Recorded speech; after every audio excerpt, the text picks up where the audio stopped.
20대 국회 첫 국정감사가 새누리당의 복귀로 정상화됐지만 곳곳에 민감한 이슈들이 지뢰밭처럼 깔려 있어 여야 간 전운이 감돌고 있습니다. 야당은 각종 의혹을 따지겠다고 벼르는 반면 여당은 국감을 정쟁의 장으로 변질시켜서는 안 된다는 입장입니다. 이영작 서경대 석좌 교수, 장기표 신문명 정책연구원 대표 두 분 모셨습니다. 어서 오십시오. 네, 안녕하십니까. 국회 국정감사가 파행 7일 만에 오늘 재개됐습니다. 하지만 국감에 임하는 여야의 입장과 전략, 창과 방패의 대결처럼 다르기만 합니다. 여야 원내대표의 이야기 먼저 들어보시겠습니다. 지난 한 주 새누리당이 제기했던 문제 제기는 의회 민주주의 원칙을 세우기 위한 정당한 문제 제기였습니다. 그러나 집권 여당이 꼭 그런 방식으로 했어야 했느냐는 국민적 지적은 겸허하게 수용하겠습니다. 송구스럽게 생각합니다. 꾸지람은 원내대표인 저에게만 주시고 이제 저희 새누리당 의원들은 국정감사에 더욱 치열하게 참여할 수 있도록 격려해 주셨으면 합니다. 미르 K스포츠 재단 관련된 권력형 비선실세 의혹, 이 문제와 관련해서 전경련에 경고합니다. 지금 진행하고 있는 다양한 형태의 증거인멸 작업은 불법적인 요소가 있습니다. 중단하십시오. 이번 남은 국감에서 오늘부터 본격적으로 상임위별로 미르 K스포츠 재단에 관련된 문제들을 집중적으로 제기하겠습니다. 국감 파행에 대한 국민 여러분께 죄송하다는 말씀을 다시 한번 올립니다. 아울러서 이정현 대표의 쾌유를 기원합니다. 이제는 국정감사에 집중할 때입니다. 힘으로 상대를 제압하겠다는 태도를 버려야 20대 국회가 일할 수 있습니다. 국회의장에 대한 고발, 비방 현수막은 철거하고 국회의장 중립성을 강화하는 방안은 별도로 논의하면 됩니다. 새누리당 정진석 원내대표, 의회 민주주의 원칙을 세우기 위한 문제 제기였다. 꾸지람은 원내대표에게만 해달라. 우상호 원내대표, 남은 국감서 본격적으로 각종 의혹들을 집중적으로 제기하겠다라고 경고를 했습니다. 박지원 비대위 대표, 국감 파행 국민 여러분께 거듭 죄송하다. 여야 모두 국감에 매진하자고 이야기했습니다. 이 교수님, 국감은 정상화됐지만 모두 앙금은 좀 남아있는 것 같습니다. 이번 국감 파행, 복귀 이 과정에서 꼭 이 부분은 짚고 넘어가야겠다. 어떤 부분을 좀 지적해 주실 수 있을까요? 제일 중요한 건요. 국감은 국감입니다. 이게 지금 야당에서는 미르, K스포츠 이런 걸 문제를 삼는데 그것을 꼭 국감에서만 해야 되는 건가요? 국감이라는 것은 예산을 하기 위해서 지난 1년 동안 정부가 돈을 제대로 썼느냐, 그걸 보는 거 아니에요? 또 국회에서 정해준 정책을 제대로 집행했느냐, 그게 최우선이 돼야 되는데 지금 최우선이 정치적인 이슈가 최우선이 되고 있거든요. 그거는 국감 끝나고 나서도 얼마든지 다룰 수 있는 이슈를 갖다가 국감과 섞는다는 거는 그건 문제라고 생각합니다. 그래서 저는 국감은 국감이고 의혹은 의혹이니까 국감과 의혹을 구분하는 것이 가장 중요한 선결 문제가 아닌가 생각합니다. 사실 이제 국감이 늦게 시작된 만큼 국감에 집중해서 논의를 하자 이런 말씀이신데 장 대표님께서는 어떤 생각이신지요? 예, 우선 원칙적으로요. 아까 그 정진석 대표가 의회주의 원칙을 지키겠다 그러는데 이 국감에 응하지 않았던 것이 그게 정말 의회주의를 무시한 겁니다. 심지어는 정세균 의장들어 의회주의를 파괴했다 그러는데 정세균 의장도 별로 잘한 것은 없지만 새누리당이 잘못한 게 더 많죠. 의회주의에 위배된 게 더 많고요. 그다음에 방금요 그 미르 재단 또 K스포츠 재단을 이번에 야당에 하겠다 하는 거요. 이건 너무나 당연한 겁니다. 저는 나중에 해도 되지만 안 되는 건 아니지만 이게 마침 지금 이때 터졌기 때문에 국회에서 이거를 다뤄야 됩니다. 그리고 이 사건은 진짜 권력형 부정의 아주 전형적인 거라고 생각합니다. 물론 조사를 해봐야 되겠지만, 그다음에 이거는 800억 원이나 가까이 되는 돈을 대통령의 그 영향력 없이 정말 소리 모금이 소문 없이 됐겠느냐? 소리 소문 없이 모인다고 하는 거는 이는 대한민국 사회에서 있을 수가 없는 겁니다. 저는 오히려 야 정말 아직도 대한민국이 참 어두운 사회다 싶은 거는 이게 작년 연말부터 시작됐더라고요. 아니 작년 여름부터. 네. 근데 이때까지 이것이 안 드러났다는 것이 너무너무 신기하고 정말 이래서는 안 된다는 생각이 듭니다. 지금이라도 그래서 국감에서 철저히 규명해야 됩니다. 국감에서라도 이 문제는 좀 다뤄야 된다. 이런 의견이시네요. 어떻게 보십니까? 저는요, 이게 규모의 문제인데, 물론 800억이라는 거 굉장히 대단히 커다란 돈이죠. 그러나 우리나라 1년 예산이 얼마입니까? 거의 한 400조? 400조 예, 되지 예. 않습니까? 좀 400조가 중요한 겁니까? 800억이 중요합니까? 800억은 이게 끝나고 나서도 얼마인지 다룰 수 있는 문제예요. 근데 그걸 갖다 국감과 섞어가지고 의혹과 국감을 섞는다는 거는, 그거는, 이 앞뒤가 안 맞는 얘기죠. 그러니까 의혹은 의혹이고 국감은 국감입니다. 그래서 저는 우선 중요한 건 400조고 국민이 먹고 사는 문제예요. 그걸 먼저 해결해 주고 의혹은 의혹대로 그걸 우선 해결하고 예산 통과시켜 주고 그러고 나서 시간 얼마인지 있습니다. 이 정권 앞으로 4년 남아요. 이 정권은 뭐 1년 좀 더 남았지만 국회는 3년 이상 남았어요. 예, 예. 그동안에 밝힐 거 다 밝힐 수 있는 거예요. 그걸 갖다가 지금 당장 밝혀야 된다? 물론 지금 다른 이 국감이란 문제가 없으면 뭐 그 괜찮죠. 근데 지금 예. 국감이란 문제가 있고 예산이란 문제가 있지 않습니까? 국감과 예산이 먼저죠. 예. 그리고 끝나고 나서 이 의혹을 그러면 해결해 국정감사에서 네. 어떤 부분들 예산하고 또 어떤 부분들을 좀 집중적으로 좀 여야가 좀 짚어봐야 될까요? 지금 경제가 어렵지 않습니까? 그다음에 많은 이 정부에서 투자한 기업들이 어려워지고 있지 않습니까? 예를 들어 대우조선이라든지 네. 뭐나 한지라든지 그 사실 국책은행에서 돈을 대주고 그래서 그런 거라든지 그 이외에 산적한 그런 문제들이 안보라든지. 그것이 우선이죠. 그것이 우선이지 어떻게 지금 비리가 문제가 돼. 비리가 문제죠. 그건 절대 문제고 언젠간 따져야 되는데 저는 국감과 예산을 끝나고 나서 저도 하자는 말씀드리지만 국정감사는 말 그대로 국정에 대한 감사가 그렇죠. 이루어져야 된다. 그 국정감사가 이루어져야지 예산이 만들어지는 거죠. 근데 제가 이거 대한민국 정치가 잘 되려 그러면요, 이 대통령이 잘해야 됩니다. 진짜 정말 윗물이 맑아야 아랫물이 맑습니다. 이게 왜 이게 크게 문제가 되느냐 하면 저도 어디 보도한 걸 봤는데 창조경제 요즘 혁신센터라고 뭐 전국적으로 돌아다니면서 17개가 있죠. 그것도 하고 그런데 마침 저 청계천에 뭐 서울 본부나 뭐 여기에 있는 모양입니다. 여기 예산이 1,200억이랍니다. 1,200억. 이 본부장이요 한 달 만에서 세 번 바뀌었습니다. 그러니까 한 달 하고 또 바뀌고 또 한 달 하고 또 바뀌었으니까 세 사람 이래가지고 창조 경제가 되겠습니까?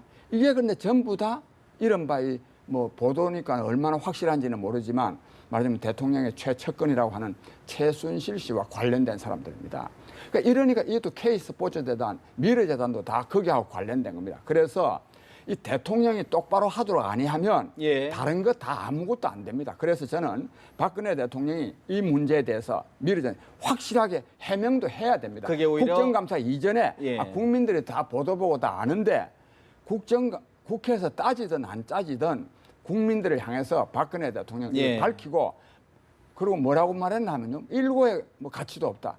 그런 말 해가지고 믿겠습니까? 정영국 대변인이. 근데 그 정영국 대변인만 말을 했습니다. 대통령이 말해야 됩니다. 알겠습니다. 그러니까 그 부분들을 좀 짚고 넘어가야 그게 오히려 대통령에게 부담이 덜 안 될 되죠. 것이다. 그렇게 그럼요. 말씀이시고 네. 사실 지금 이제 국감 파행이라는 불은 껐는데 불씨는 여전히 남은 것 같습니다. 새누리당 이른바 국회의장 중립법안 계속 추진하겠다. 공세를 늦추지 않고 있는데요. 정진석 원내대표 이야기 좀 들어볼까요? 우리 국회의 발전 역사는 국회의장의 독립성과 중립성 확대 강화의 역사입니다. 20대 국회에 와서 이러한 노력들이 결코 중단돼서는 안 될 것입니다. 앞으로 어떤 분이 국회의장이 되든 편파적, 당파적, 정파적 국회 운영을 계속한다면 누가 그런 의정을 존경하겠습니까?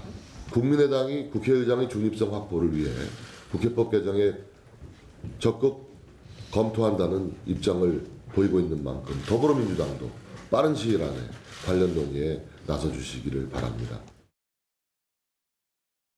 새누리당의 입장을 한편으로 이해 못하는 것은 아니지만 지금처럼 그 검찰에 고발한다든가 헌재에 제소한다 하면 지금 의장의 생각은 그래 누가 잘못했는지 잘못이 있는지 없는지 보자. 그 결과에 따라서 잘못된 것으로 판결나는 쪽에서 책임을 지도록 하자. 이러한 입장을 가지고 계셨어요. 네. 그것은 결코 정치를 하는 용광로와 이 역할을 하는 정당으로서 정치인으로서는 바람직한 태도는 아니라는 생각을 확실하게 가지고 있습니다. 정진석 원내대표 국회 발전의 역사는 국회의장의 중립성, 독립성 확대의 역사였다. 편파적, 당파적 국회 운영 누가 존중하겠느냐라고 지적을 했습니다. 더불어민주당 중진 의원이죠. 박병석 의원. 새누리당 입장 이해하지만 정치는 용광로 역할을 해야 된다라고 반박을 했습니다. 이 교수님, 사실 지금 새누리당 정세균 국회의장인데 공세적 수위 계속 이어가는 이유 어떤 이유로 보십니까? 결국 지금 여러 가지 중요한 법안이 걸려 있기 때문에 정세균 의장이 직권상정을 마음대로 못하게 한다라든지 해서 정치적 중립을 지키게 하자는 의도로 하는 건데 제가 볼 땐 정세균 의장이 절대 그렇게 할 것 같지가 않아요. 그리고 또 야당 역시 그 국회의장 중립법에 반대하고 있고요. 네, 지금 뭐 여러 가지 걸려 있지 않습니까? 법인세 인상이라든지 소득세 인상이라든지 그 외에 여러 가지 이제 복지 법안이라든지 이런 것들을 이제 밀어붙이기 위해서는 정세균 의장이 이제 그 야당 입장을 들어줘야 되는 그런 거란 말이죠. 보수 법안을 통한 처리요. 그런 거를 갖다가 저지하기 위해서 이제 여당이 엄포를 놓는데 분명한 거는 야당도 국회의장을 중립으로 만들 의지가 전혀 없고 또 더더군다나 이번 야당에서 이정현 대표의 단식에 대해서 비아냥거리지 않습니까? 그 비아냥거린 게 무슨 국회의원만 그런 게 아니라 정청래 전 의원도 그랬죠. 그다음 문재인 대표까지도 또 비아냥거리는 말씀을 하셨어요. 그러니까 지금 야당은 이 여당의 말을 들을 생각이 전혀 없어요. 그러니까 우리는 우리 갈 길 갈 테니까 각오해라 이제 이런 거 같고 여당은 이제 맥없이 이제 항의나 제출하고 있는 건데 결국은 20대 국회는 점점 더 어려워질 거고요. 제가 예측컨대 예산 통과 대통령이 거부할 거고 예산안을 갖다 이제 야당이 만들 거 아니에요. 그 다음에 법인세 대통령이 거부할 거고 소득세 인상 거부할 거고 이런 법안들을 다 거부권 행사해버린단 말이에요. 그리고 예산안 통과된 예산안 거부권 행사하면은 결국 정부는 마비되겠죠. 내년 연초가 되면은 정부가 셧다운 될 수도 있습니다. 네, 그렇게 되면은 이제 어떻게 되겠느냐 하는 우려를 대통령은 지금부터 준비를 해야죠. 정부가 셧다운 되더라도 야당한테 끌려가진 않겠다라는 의지를 보여야 되겠죠. 상당히 연말 전국을 굉장히 어려운 전국, 경색된 전국으로 갈 거다 이렇게 보고 계시는 거네요. 지금 스페인 같은 데는 정부가 없어요. 연전이 구성이 안 됐나요? 아직도요? 안 돼요. 안 돼가지고 좀 12월 달에 투표를 다시 할 것 같은데, 근데 거기는 재밌는 법이 있더라고요. 2016년 지금 정부가 없잖아요. 이제 정부가 없는 국회가 원이 구성이 안 되는 거죠. 그럼 2016년 예산이 2017년으로 그대로 연계가 된대요. 준용할 수 있는. 네, 그러니까 새로운 어떤 프로젝트는 못하지만 정부는 돌아가고 국민 생활은 유지가 되는 거죠. 그래서 우리나라는 어떻게 된지 그건 제가 잘 모르겠는데 거대 야당의 독주를 제어하기 위해서 대통령이 이제 이정현 대표가 해봤지만 그건 실패했고, 그러니까 결국 남은 마지노선은 박근혜 대통령이에요. 박근혜 대통령만이 야당의 독주를 막을 제어할 수 있다. 그렇게 되는 정국이 연말에 오지 않느냐, 연말 연초에 오지 않나 이렇게 생각합니다. 그런데 우리 이 박사님 말씀은 근본적으로 여당 또 정부는 잘하려고 하는데 야당이 횡포를 부른다. 다수의 횡포를 발목을 잡는다. 이런 말씀인데 저는 그런데 근본적으로 그렇게 생각하지 않습니다. 정부 여당이 문제죠. 정부 여당이 문제고 그다음에 이 정부 여당이요 왜 이제 소수 여당이 됐습니까? 지난번 저 19대 국회 당시에 박근혜 정부와 또 새누리당이 아주 엉망진창으로 했기 때문에 국민이 심판한 겁니다. 그걸 겸허하게 받아들여야 되는데요. 이 지금 새누리당은 그걸 안 받아들이려고 그럽니다. 그다음에 저 국회의장의 이 중립 문제는 네. 꼭 뭐 입법을 하지 않는다 하더라도 그래서 이 탈당을 시키지 않습니까? 지금 국회의장은 당적이 없습니다. 그다음에 또 민주주의라는 건 여론 정치인데 의장이 저는 지금까지는 조금 정세균 의장이 무리한 점이 있었다고 보지만 앞으로 계속 그렇게 무리하게 안 합니다. 또 못 합니다. 할 필요도 없습니다. 왜? 야당이 다수인데요. 의장이 굳이 뭐 하려고 그 횡포를 안 부려도 돼요. 안 부려도. 그래서 저는 한나라당이 새누리당이 자꾸 저래 하는 거는 예. 자기네들 소수 정당이니까 오히려 진짜 발목 잡기 위해서 국회의장 발목 잡기 위해서 지금 미리부터 지금 엎어 놓는 거고요. 네.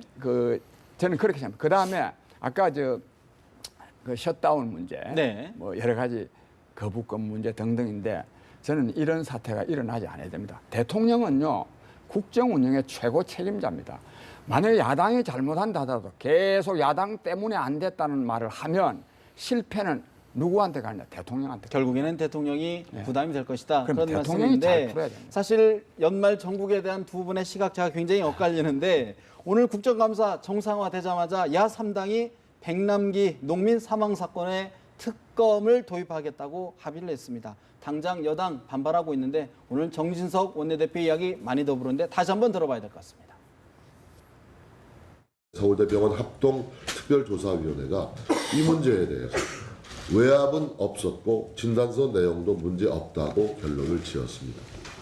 뿐만 아니라 서울대 의대, 서울대병원 합동특별조사위가 밝혔듯이 법원이 영장을 발부한 국립과학수사연구원의 부검을 통해서 실체적 진실을 밝히면 되는 문제입니다. 진실을 밝히자고 해놓고 정작 국과수 부검에 반대하는 것은 앞뒤가 맞지 않는 모순 아닙니다.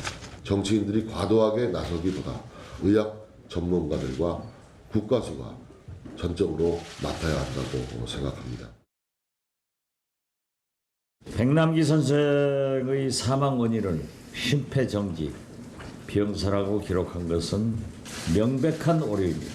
교통사고로 사경을 헤매다가 병원에서 사망하면 병사인가요?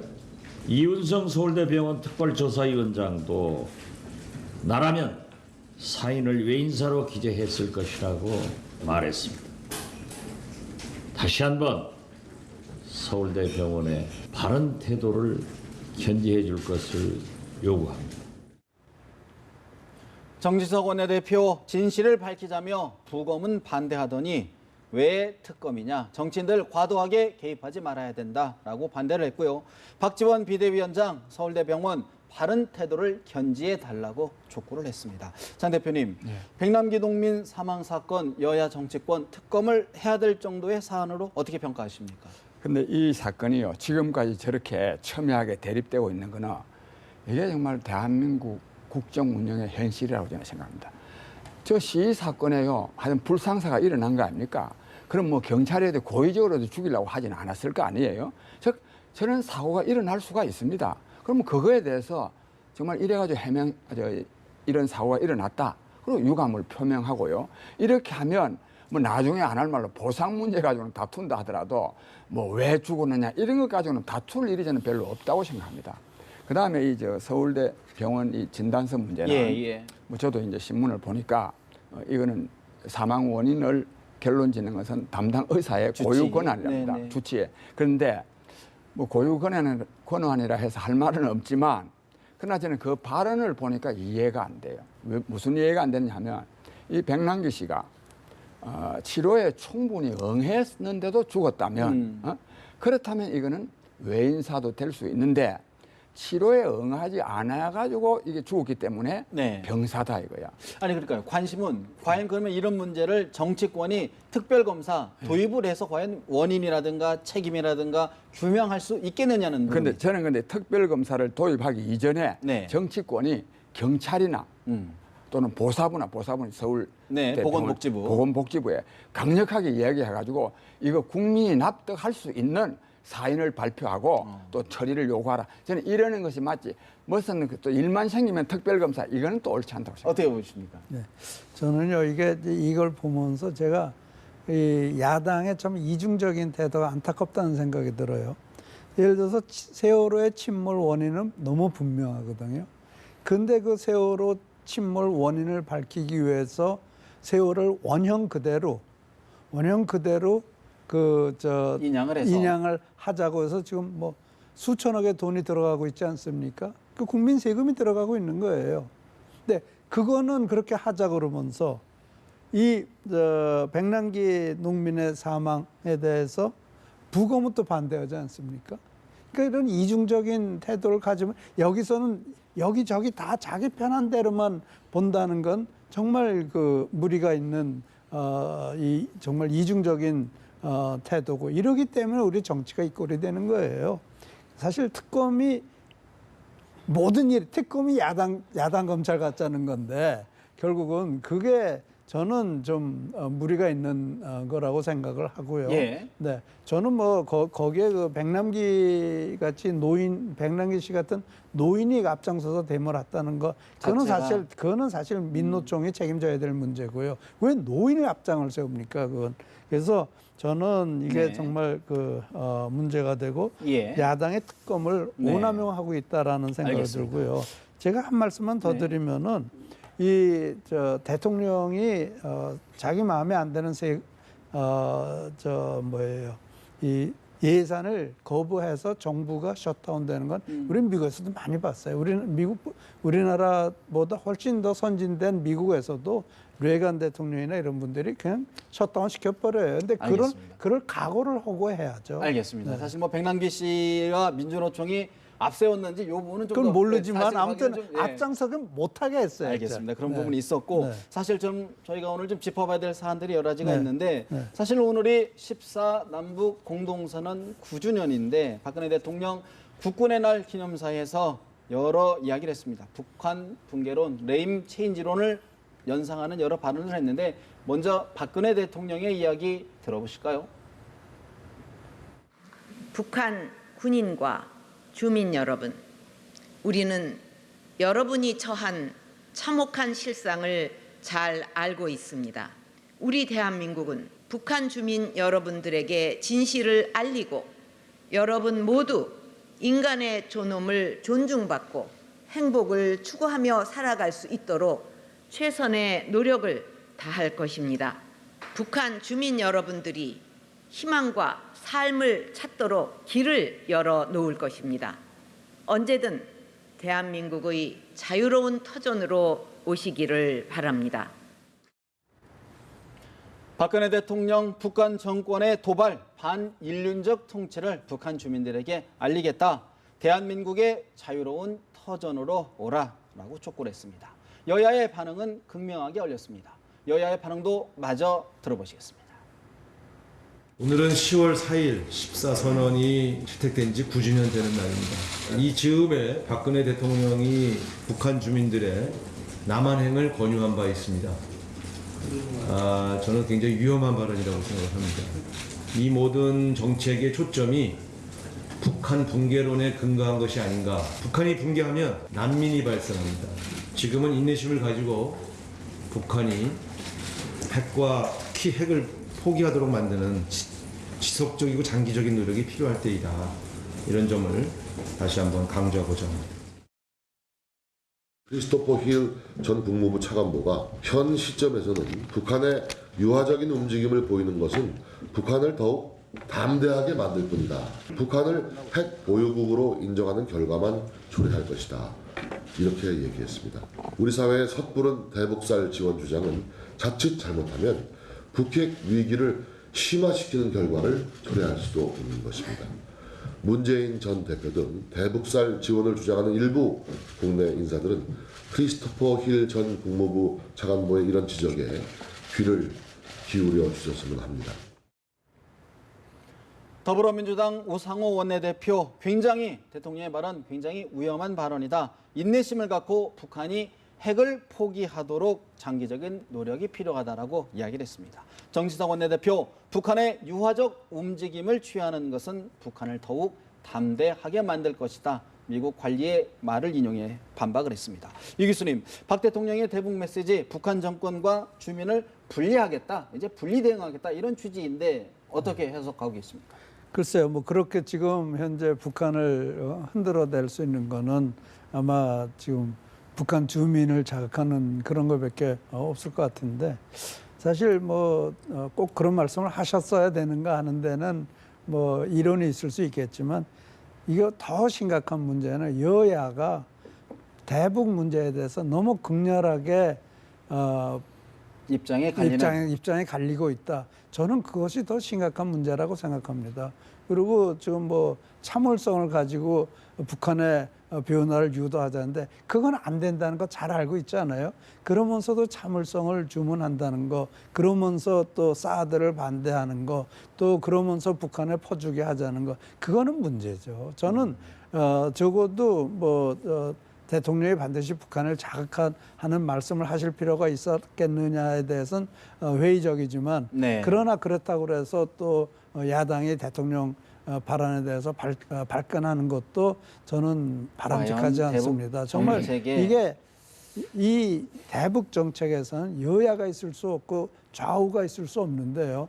자꾸 이런 식으로 가다 보면 북한은 이 우리나라 정치를 더 이 분열시키기 위해서 더 이상한 짓 자꾸 할 거예요. 그런가 하면 그렇게 해서 어떻게든지 좌파가 집권을 하면 우리한테 부드러워질 것이 아니냐, 이런 기대를 하게 하는 것은 어떤 정파가 잡아야지 우리한테 유리하다라고 생각하게 하는 것은 전 잘못이라고 생각합니다. 네. 정진석 원내대표, 문재인 전 대표 등이 인도적 차원에서 쌀 지원하는 것도 안 된다, 문제가 있다라고 지적을 했습니다. 어떻게 보십니까? 예, 저는요, 이제 우리가 지원한다고 해서요, 북한이 받지 않습니다. 그러나 뭐 또 받지 않기 때문에 지원해야 된다는 말은 틀린 말 같지만, 우리가 지원할 의사를 표명하는 것은 좋은 일입니다. 왜 그러냐 하면 지금 중국이 지금 그런 정책을 강구하고 있습니다. 중국이 굉장히 북한 핵 문제를 좀 핵을 폐기시키기 위해서 엄청나게 노력합니다. 나름 단호하게. 그럼요, 단호합니다. 그러나 북한 인민들이 이 중국이 말이지 뭐 우리 안 줘서 굶어 죽고 생겼다, 이런 생각은 안 들도록 상당히 지원하고 있습니다. 우리도 정말로 그래야 됩니다. 그런 점에서 지원의 의사를 표현할 수는 있지만, 그러나 그것이요, 즉 인도적 지원이나 등등이 대화를 통한 것이 북한 핵 문제를 해결할 수 있다고 본다면 그건 엄청난 착각입니다. 그에 앞서서 이제 아까 그 대통령 발언 아니습니까? 저는 이 시점에서요, 대북한 동포에 대해서, 북한 동포들에 대해서 강력한 메시지를 전달할 필요가 있다고 생각합니다. 동포 여러분, 정말 김정은 정권 하에서 이 빈곤과 억압으로부터 벗어날 수가 없다. 우리 통일해서 함께 잘 살자. 그리고 우리 남한 정부는 북한 주민들이 함께 잘 살 수 있도록 할 만반의 준비가 되어 있다. 나는 이런 거를요, 굉장히 발표할 필요가 있다고 생각합니다. 이렇게 하면 이것이 북한 주민들에게 뭐 시차는 있겠지만은 언젠가 전달이 되고, 이것은 북한 주민들에게 엄청난 희망을 갖게 합니다. 그런 유효적인 수단이 실질적으로 있다, 이렇게 보시는 겁니까? 그것도 있죠.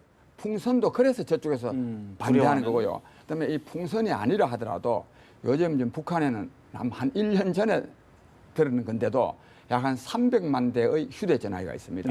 그 지금 양강도나 중국 가까운 데는 다 통하고, 우리 남한에서도 북한하고 직접 휴대전화로 통화하는 사람이 있습니다. 이게 다 전달이 됩니다. 그리고 그래서 거기 하나 있고요. 그다음에 아까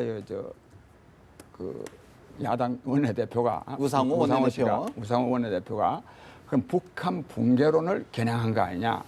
제가 이게 대통령이나 말하자면 통일부 장관이 할 말은 아니지만, 저는 이제 말하자면 현재 뭐 내가 공무원이 아니니까 국가기관의 담당, 북한 정권이 붕괴되어야 된다면 그는 반길 일이지. 그걸 왜 우리가 우려해야 됩니까? 그다음에요, 북한 정권이 붕괴돼야 됩니다. 북한 정권이 붕괴되지 아니하면 핵 문제도 해결 안 됩니다. 그다음에 북한 동포들도 구출할 수 없습니다. 그리고 대통령도 통일도 안 됩니다. 그다음에요, 자꾸만 이 야당의 최대 문제는 뭐냐면 대화를 통해서 말하자면 협상을 통해서 해결하자 그러는데, 인내심을 갖고 북한은요 대화에 응하지 않습니다. 응한다 하더라도 그것은 시간 벌기에 불과합니다. 그다음에 또 북한은요 개혁 개방을 하지 않습니다. 그 이미 증명된 겁니다. 그럼 왜 그러냐? 개혁 개방을 하고 대화에 자꾸 응해서 이 긴장을 완화하면 북한 정권은 유지할 수가 없습니다. 그렇기 때문에 북한 정권은 절대로 개혁 개방도 안 하고 대화도 응하지 않는다는 걸 전제로 하고 북한 문제를 풀어야 됩니다. 야당도 북한의 붕괴론, 정권 붕괴론에 대해 너무 터부시하거나 금기시할 필요 없다. 그럼요. 두려워할 할 필요 없다. 어떻게 보십니까? 근데요, 어디 보니까 모택동이 문화혁명하면서 중국에서 1억 명이 죽었다 그러거든요. 근데 네. 과연 김정은이 그 북한에서 정말 주민들이 굶어 죽는 사태가 왔을 때 눈을 깜짝하겠느냐? 눈을 깜짝하지 않는다면 붕괴되지 않아요. 그러니까 저는 두려워해야 된다. 네, 그런 것에 대해서 전혀 두려움이 없다면 이게 평양만 가지고 있어도 북한은 유지되는 거기 때문에 저는 장기적으로 적어도 60년 이런 사이클을 두고 이게 앞으로 어떤 전략을 써서 나가야 될 것이냐 그것에 대한 이 커다란 그림을 그려놓고 예. 붕괴 시나리오도 봐야 되고 뭐 하는 모든 시나리오를 놓고 또는 김정은이가 나이가 먹어가지고 사람이 변할 수도 있으니까 그거를 기다려 볼 수도 있는 거고 많은 시나리오가 있습니다. 그 많은 시나리오를 놓고 우리가 그럼 앞으로 60년간 1차적으로는 남북 통일이 아니에요. 1차적으로는 남한이 전쟁 없이 사는 겁니다. 평화 정착. 평화 정착이 평화가 되겠어요? 북한이 저러고 있으니까 적어도 전쟁 없는 상태. 전쟁 없는 상태로 우리가 지난 60년 전쟁과 평화의 중간지대에 살아왔지 않았습니까? 그럼 앞으로 우리가 60년을 전쟁과 평화의 중간지대 또는 전쟁 없는 그런 시대를 살아가 보자. 전쟁 아닌 전쟁 속에서 살아보자. 예. 이런 어떤 준비가 최악을 가정해놓고 그것에 대한 준비를 해놓고 그다음에 붕괴론을 볼 수도 있는 거고 우리가 핵무기 개발한 걸 생각할 수도 있는 거고 무력 대결을 볼 수도 있는 거고 여러 가지 그 그림을 그려놓고 봐야 되겠죠. 근데 예. 말씀하십시오. 그런데요, 네. 지금 한반도 상황이요. 방금 우리 이 박사님 말씀하신 앞으로 또 60년을 뭐 전쟁은 적어도 아닌, 적어도 평화도 아니지만 어떻게 사는 것을 전제로 하는데 지금 그렇지 않습니다.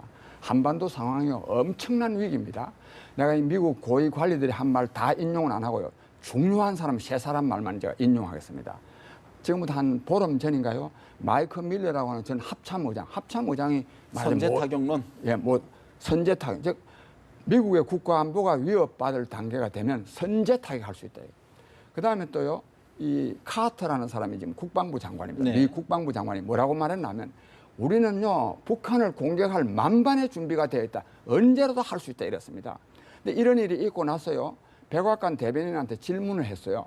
만약에 혹시 뭐 북한을 어떻게 할 계획이냐 그랬더니 뭐라고 말했냐면 북한 무슨 선제 공격하는데 사전에 무슨 논의를 하거나 발표하는 일은 그런 일은 없다 그랬습니다.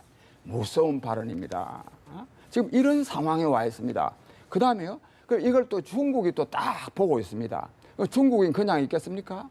이미 지금요 중국발 말하자면 친미 쿠데타, 북한 내 예. 쿠데타가 일어날 거를 몇 번 우리는 예상해. 근데 지금 외곽에서 나오는 그런 선제 타격론하고 예. 지금 정부에서 예. 뭐 정부 주변이 얘기하는 예.